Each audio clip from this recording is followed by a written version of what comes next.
Olá, seja bem-vindo ao dia 222 da nossa leitura bíblica. É um prazer ter a tua companhia. Meu nome é Everton Alonso e estamos caminhando para ler a Bíblia toda em um ano. Antes de iniciarmos, peço que você possa deixar o teu curtir, o teu comentário, o teu compartilhar e ativar o sininho de notificações. Hoje nós faremos a leitura de Ruth no capítulo 3 e no capítulo 4.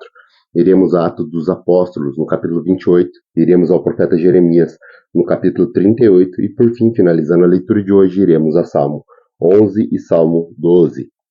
Aqui em Ruth, nos últimos acontecimentos, no capítulo 3, nós encontramos Ruth na eira de Boaz. Nós também vamos ao capítulo 4, o resgate de Noemi e de Ruth, e também o casamento de Boaz e Ruth. Vamos a essa leitura? Ruth, capítulo 3. Certo dia, Noemi, sua sogra, lhe disse: Minha filha, tenho que procurar um lugar seguro para sua felicidade. Boaz, servo, senhor das suas servas, com quem você esteve, é nosso parente próximo, e esta noite ele estará limpando cevada na eira. Lave-se, perfume-se, vista sua melhor roupa e desça para ele. Mas não deixe que ele perceba que você está e tenha comido e bebido. Quando ele for dormir, note bem o lugar em que ele se deitar. Vá, descubra o pé dele e deite-se. Ele dirá a você o que fazer. Respondeu Ruth: Farei tudo o que você está me dizendo. Então ela desceu para a eira, fez tudo o que sua sogra tinha recomendado. Quando Boaz terminou de comer e beber, ficou alegre e foi deitar-se perto do monte de grãos. Ruth aproximou-se sem ser notada, descobriu os pés dele e deitou. No meio da noite, o homem acordou de repente. Ele se virou e se assustou ao ver uma mulher deitada a seus pés. Quem é você? Perguntou ele. Sua serva, Ruth, disse ela. Estenda a sua capa sobre a sua serva, pois o Senhor é o resgatador. Boaz lhe respondeu: O Senhor a abençoe, minha filha. Esse teu gesto de bondade é ainda maior do que o primeiro, pois você poderia ter ido atrás dos mais jovens, ricos ou pobres. Agora, minha filha, não tenha medo. Farei por você tudo o que me pedir. Todos os meus concidadãos sabem que você é uma mulher virtuosa. É verdade que sou o seu resgatador, mas há outro que é o parente mais próximo do que eu. Passe a noite aqui e amanhã veremos. Se ele quiser resgatá-la, muito bem, que resgate. Se não quiser, juro pelo nome do Senhor que eu a resgatarei. Deite-se aqui até de manhã. Ela ficou deitada nos pés dele até de manhã, mas levantou-se antes de clarear para não ser reconhecida. Boaz perguntou: Ninguém deve saber que essa mulher esteve na ilha? Boaz pensou: Ninguém deve saber que essa mulher esteve na ilha. Por isso disse: Traga-me o manto que você está usando e segure-o. Ela o segurou e o homem despejou nele 6 medidas de cevada e pôs sobre os ombros dela. Depois ele voltou para a cidade. Quando Ruth voltou à sua sogra, esta lhe perguntou: Como foi, minha filha? Ruth lhe contou tudo que Boaz tinha feito e acrescentou: Ele me deu essas 6 medidas de cevada, dizendo: Não volte para sua sogra de mãos vazias. Disse então Noemi: Agora espere, minha filha, até saber o que acontecerá. Sem dúvida, aquele homem não descansará enquanto não resolver essa questão hoje mesmo. Ruth, capítulo 4. Enquanto isso, Boaz subiu à porta da cidade e sentou-se exatamente quando o resgatador que ele havia mencionado estava passando por ali. Boaz o chamou e disse: Meu amigo, venha cá e sente-se. E ele foi e sentou-se. Boaz reuniu 10 líderes da cidade e disse: Sentem-se aqui. E eles sentaram. Depois disse ao resgatador: Noemi, que voltou de Moabe, está vendendo um pedaço da terra que pertencia ao nosso irmão Elimeleque. Pensei que deveria apresentar a você o assunto na presença dos líderes do povo e sugerir a você que adquira o terreno. Se quiser resgatar essa propriedade, resgate-a. Se não, diga-me para que eu saiba, pois ninguém tem o direito, a não ser você, depois eu. Eu a resgatarei, respondeu ele. Boaz, porém, lhe disse: No dia em que você adquirir as terras de Noemi e da Moabita, Ruth estará adquirindo também a viúva do falecido, para manter o nome dele em sua herança. Diante disso, o resgatador respondeu: Nesse caso, não poderei resgatá-la, pois poria em risco a minha propriedade. Resgate a você mesmo. Eu não poderei fazer isso. Abre parênteses. Antigamente, em Israel, para que o resgate e a transferência de propriedade fossem válidos, a pessoa tirava a sandália e dava ao outro. Assim oficializava os negócios em Israel. Fecha parênteses. Quando, pois, o resgatador disse a Boaz: Adquira você mesmo, tirou as sandálias. Então Boaz anunciou aos líderes e a todo o povo ali presente: Vocês hoje são testemunhas de que estou adquirindo de Noemi toda a propriedade de Elimeleque, de Quilion a Malom. Também estou adquirindo o direito de ter como esposa a Moabita Ruth, viúva de Malom. para manter o nome do falecido sobre a herança e para que o seu nome não desapareça do meio da sua família ou dos registros da cidade. Vocês hoje são testemunhas disso. Os líderes de todos os que estavam na porta confirmaram. Somos testemunha. Faça o Senhor com que essa mulher que está entrando em sua família, como fez com Raquel e Lia, que juntas formaram a tribo de Israel. Seja poderoso em Efratá e ganhe fama em Belém. E os filhos que o Senhor conceder a você dessa jovem, seja sua família como a de Perez, que Tamar deu a ajudar. Casou Boaz com Ruth e ela se tornou sua mulher. Boaz a possuiu, o Senhor concedeu que ela engravidasse e desse à luz a um filho. As mulheres disseram a Noemi: Louvado seja o Senhor, que hoje não deixou sem resgatador, que o seu nome seja celebrado em Israel. O menino dará a você nova vida e a sustentará na velhice, pois é filho da sua nora, que a ama, que é melhor do que 7 filhos para você. Noemi pôs o menino no colo e passou a cuidar dele. As mulheres da vizinhança celebraram o seu nome e disseram: Noemi tem um filho, e lhe deram o nome de Obed. Este foi o pai de Jessé, pai de Davi. Esta é a história dos antepassados de Davi desde Perez. Perez gerou Esrom, Esrom gerou Rão, Rão gerou Aminadab, Aminadab gerou Naasson, Naasson gerou Salmão, Salmão gerou Boaz, Boaz gerou Obed, Obed gerou Jessé e Jessé gerou Davi. Vamos agora até Atos dos Apóstolos, no capítulo 28. Atos dos Apóstolos, no capítulo 28. Aqui nós vamos encontrar Paulo na prisão de Malta, a sua chegada, a chegada de Paulo também a Roma, a pregação de Paulo em Roma, e também hoje finalizando o livro de Atos dos Apóstolos. Esse é o último capítulo do livro de Atos dos Apóstolos, Paulo em Roma. Vamos a essa leitura saboreando as Sagradas Escrituras e aprendendo mais delas. Hoje nós encerramos a segunda vez lendo o livro do Atos dos Apóstolos. Vamos a essa leitura? Atos, capítulo 28. Uma vez em terra, descobrimos que a ilha se chamava Malta. Os habitantes da ilha mostraram extraordinária bondade para conosco. Fizeram uma fogueira e receberam bem a todos nós, pois estava chovendo e fazia frio. Paulo ajuntou um monte de gravetos. Quando os colocou no fogo, uma víbora, fugindo do calor, prendeu-se à sua mão. Quando os habitantes da ilha viram a cobra agarrada na mão de Paulo, disseram uns aos outros: Certamente este homem é assassino, pois, tendo escapado do mar, a justiça não lhe permite viver. Mas Paulo, sacudindo a cobra no fogo, não sofreu mal nenhum. Eles, porém, esperavam que ele começasse a inchar ou que caísse morto de repente. Mas tendo esperado muito tempo e vendo que nada de estranho lhe sucedia, mudaram de ideia e passaram a dizer que ele era um deus. Próximo dali havia uma propriedade pertencente a Públio, o homem principal da ilha. Ele nos convidou a ficar na sua casa e por 3 dias bondosamente nos recebeu e nos hospedou. Seu pai estava doente, acamado, sofrendo de febre e desinteria. Paulo entrou para vê-lo e depois de orar impôs-lhe as mãos e o curou. Tendo acontecido isso, os outros doentes da ilha vieram e foram curados. Eles nos prestaram muitas honras e quando estávamos para embarcar, forneceram-nos suprimentos que necessitávamos. Passados 3 meses, embarcamos num navio que tinha passado o inverno na ilha. Era um navio alexandrino, que tinha por emblema os deuses gêmeos, Castor e Pólux. Aportando em Siracusa, ficamos ali 3 dias. Dali partimos e chegamos a Régio. No dia seguinte, soprando o vento do sul, prosseguimos, chegando a Puteoli no segundo dia. Ali encontramos alguns irmãos que nos convidaram a passar uma semana com eles. E depois fomos para Roma. Os irmãos dali tinham ouvido falar que estavam chegando e vieram até a praça de Ápio e as 3 vendas para nos encontrar. Vendo, Paulo deu graças a Deus e sentiu-se encorajado.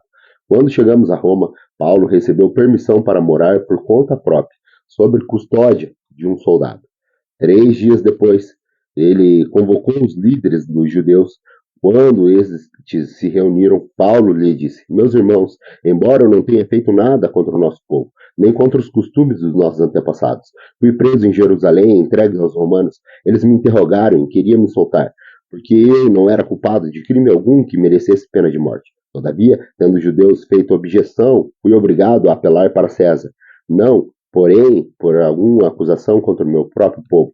Por essa razão, pedir para vê-los e conversar com vocês. Por causa da esperança de Israel é que estou preso com essas algemas. Eles responderam: não recebemos nenhuma carta da Judéia a seu respeito, e nenhum dos irmãos que vieram de lá relatou ou disse qualquer coisa de mal contra você. Todavia, queremos ouvir da sua parte o que você pensa, pois sabemos que por todo lugar há gente falando contra essa seita. Assim, combinaram encontrar-se com Paulo em dia determinado, indo em um grupo ainda mais numeroso ao lugar onde ele estava. Desde a manhã até a tarde, ele lhes deu explicação e lhes testemunhou do reino de Deus, procurando convencer a respeito de Jesus, com base na lei de Moisés e dos profetas. Alguns foram convertidos pelo que ele dizia, mas outros não creram, discordaram entre si mesmos e começaram a ir embora. Depois de Paulo ter feito essa consideração final: bem, o Espírito Santo falou aos seus antepassados por meio do profeta Isaías: vai a este povo e diga, ainda que esteja sempre ouvindo, vocês nunca entenderão. Ainda que estejam sempre vendo, jamais perceberão, pois o coração desse povo se tornou insensível. Da má vontade ouviram os ouvidos e fecharam os olhos. Se assim não fosse, podiam ver com os olhos, ouvir com os ouvidos e entender com o coração e converter-se, e eu o curaria. Portanto, quero que saibam que essa salvação de Deus é enviada aos gentios, eles a ouvirão. Depois que ele disse isso, os judeus se retiraram, discutindo intensamente entre si. Por 2 anos inteiros, Paulo permaneceu na casa que havia alugado e recebia a todos que iam vê-lo. Pregava o reino de Deus e ensinava a respeito de Jesus Cristo abertamente, sem impedimento algum. Vamos agora ao livro do profeta Jeremias. No profeta Jeremias, nós hoje iremos ler o capítulo 38. Onde também é um texto bastante conhecido, onde Jeremias ele é confinado dentro de uma cisterna e novamente Jeremias ele é interrogado. Vamos a essa leitura? Jeremias capítulo 38. E ocorreu que Cefatias, filho de Matã, Gedalias, filho de Passur, Jucal, filho de Selemias, e Passur, filho de Malquias, ouviram o que Jeremias estava dizendo a todo o povo. Assim diz o Senhor: aquele que permanecer nessa cidade morrerá pela espada, pela fome e pela peste, mas aquele que se render aos babilônios viverá, escapará com vida e sobreviverá. E assim diz o Senhor: essa cidade certamente será entregue ao exército do rei da Babilônia, que o conquistará. Então os líderes disseram ao rei: este homem deve morrer, ele está desencorajando os soldados que restaram nessa cidade, bem como todo o povo, com as coisas que está dizendo. Este homem não busca o bem deste povo, mas a sua ruína. O rei Zedequias respondeu: ele está nas suas mãos, o rei não pode opor-se a vocês. Assim, pegaram Jeremias e o jogaram na cisterna de Malquias, filho do rei, a qual ficava no pátio do guarda. Baixaram Jeremias por meio de cordas por dentro da cisterna. Não havia água na cisterna, mas somente lama. E Jeremias afundou na lama. Mas Ebed-Meleque, o etíope, oficial do palácio real, ouviu que tinham jogado Jeremias na cisterna. Ora, o rei estava sentado junto à porta de Benjamim, e Ebed-Meleque saiu do palácio e foi dizer: ó rei, meu senhor, esses homens cometeram mal em tudo que fizeram ao profeta Jeremias. Eles jogaram numa cisterna para que morra de fome, pois já não há mais pão na cidade. Então o rei ordenou que Ebed-Meleque, o etíope, leve com você 3 homens sobre as suas ordens e retire o profeta Jeremias da cisterna antes que ele morra. Então Ebed-Meleque levou consigo os homens que ele estava sobre as suas ordens e foi à sala que fica debaixo da tesouraria do palácio. Pegou alguns trapos e roupas velhas e desceu cordas até Jeremias na cisterna. Ebed-Meleque, o etíope, disse a Jeremias: põe esses trapos e roupas velhas debaixo dos braços para que sirvam de almofadas para as cordas. E Jeremias assim fez. Assim, com as cordas, puxaram para cima e tiraram da cisterna. E Jeremias permaneceu no pátio da guarda. Então o rei Zedequias mandou trazer o profeta Jeremias e encontrou na terceira entrada do templo do Senhor. Quero pedir-te uma palavra, disse o rei. Não esconda-me nada. Jeremias disse a Zedequias: se eu lhe der uma resposta, você não me matará? Mesmo que eu lhe aconselhe, você não me escutaria. O rei Zedequias, porém, fez esse juramento secreto a Jeremias: juro pelo nome do Senhor, e de quem recebemos a vida, que eu não matarei nem o entregarei nas mãos daqueles que desejam tirar a tua vida. Então Jeremias disse a Zedequias: assim diz o Senhor dos exércitos, Deus de Israel: Se você se render imediatamente aos oficiais dos babilônios, sua vida será poupada e essa cidade não será incendiada. Você e sua família viverão. Mas se você não se render imediatamente aos oficiais do rei da Babilônia, essa cidade será entregue nas mãos do Babilônio e eles incendiarão. Nem mesmo você escapará da mão dele. O rei Zedequias disse a Jeremias: Tenho medo dos judeus que estão apoiando os babilônios, pois os babilônios poderão entregar-me na mão deles, e eles me maltratarão. Eles não o entregarão, respondeu Jeremias. Obedeça ao Senhor, fazendo o que eu digo, para que tudo corra bem a você e a sua vida seja poupada. Mas se você não quiser render-se, foi isso que o Senhor me revelou. Todas as mulheres deixadas no palácio real serão levadas aos oficiais do rei da Babilônia, e elas dirão a você: Aqueles teus amigos de confiança te enganaram e prevaleceram sobre ti. Teus pés estão atolados de lama e teus amigos te abandonaram. Todas as suas mulheres e os seus filhos serão levados para a Babilônia. Você mesmo não escapará das mãos deles, mas será capturado pelo rei da Babilônia. E essa cidade será incendiada. Então Zedequias disse a Jeremias: Se alguém souber dessa conversa, tu morrerás. Se os líderes ouvirem que eu conversei contigo e vierem dizer-te: Conta-nos o que disseste ao rei e o que o rei te disse, não escondas nada de nós, senão nós te mataremos. Disse: Fui suplicar ao rei que não me mandasse de volta à casa de Jonatas para morrer ali.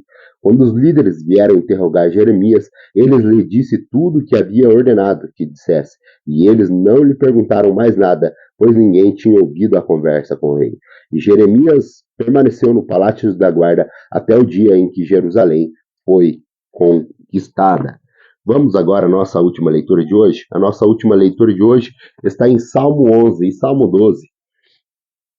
Aqui é um salmo que ele fala que o Senhor é o refúgio e ele também, ele que faz com que no santo templo do Senhor os olhos dele estão sobre toda a terra e que os nossos lábios, eles sejam lábios de adoração ao Senhor, porque as palavras do Senhor, elas são puras, são como a prata que nos purifica no forno. Vamos a essa leitura? Salmo 11. No Senhor me refugio. Como então vocês podem dizer-me? Fuja como um pássaro para os montes? Vejam, os ímpios preparam os seus arcos, colocam as suas flechas contra as cordas, para das sombras as atirarem nos retos corações. Quando os fundamentos estão destruídos, que pode fazer os justos? O Senhor está no seu santo templo. O Senhor tem o seu trono nos céus. Seus olhos observam os olhos, examinam os filhos dos homens. O Senhor prova o justo, mas os ímpios e a quem ama a injustiça, a sua alma odeia. Sobre os ímpios, ele fará chover brasas ardentes e enxofre incandescente. Vento ressecante é o que terão, pois o Senhor é justo e ama a justiça e os retos verão a sua face. Salmo 12. Salva-nos, Senhor. Já não há quem seja fiel, já não se confia em ninguém entre os homens. Cada um mente ao seu próximo. Seus lábios bajuladores falam segundo as suas intenções. Que o Senhor corte todos os lábios bajuladores e a sua língua arrogante dos que dizem: Venceremos graça à nossa língua. Somos donos dos nossos lábios. Quem é o Senhor sobre nós?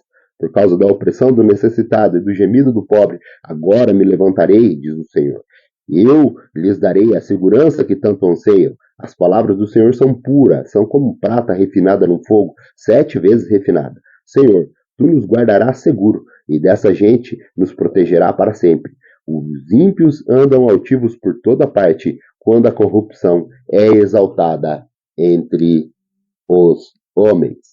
Muito obrigado pela tua companhia. Se Deus nos permitir, volto amanhã para mais um dia da nossa leitura bíblica. Até lá.